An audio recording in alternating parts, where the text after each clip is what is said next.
Sa ibang balita, hindi bababa sa 5 bahay ang nasunog sa barangay San Jose, Navotas City kaninang madaling araw.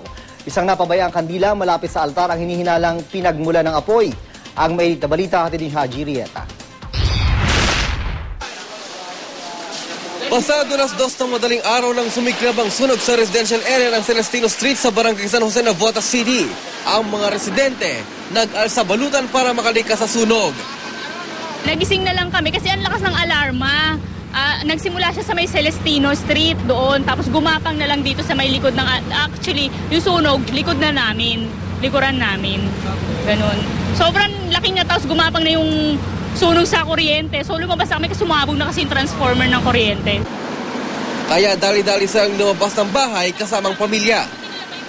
Nalapto sa manang likurang bahagi ng leg ni Roger Alcoroque habang lumilikas sa sunog. Kaya ano nangyari dyan sa likod mo? Nagahila ako ng husto sa looban. Biglang may pumatak sa akin na yung apoy. Kaya yun, inabot o lapnos. Ganun lang.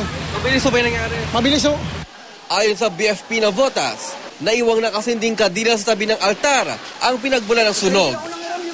Mga light materials kasi rin ang gamit nila ang kabahayan nila, kaya ayun, madaling kumalat din yung sunog. Kung mapapansin nyo, masikip itong lugar kung saan papasok, papunta doon sa nasusunog na lugar. Kaya naman yung mga bombero natin nahirapan na tunguhin kung saan yung nasusunog dahil nga sa sikip nitong lugar dito.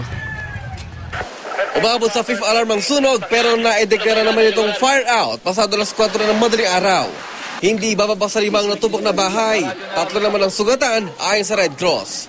Dahil fire prevention month ngayong buwan ng Marso, may payo mga bumbero. Yung mga kuryente natin, kung matutulog tayo, patayin natin hanggat maaari. Electric fan, pwede magkulambo na lang tayo. Kasi pagkatulog tayo, hindi natin na... Tsaka yung mga sira-sirang mga electric fan, lalo na yung mga pindutan. Yung pindutan, minsan sira na pinababayaan pa natin nandyan yung loose terminal Haji Rieta, GMA News.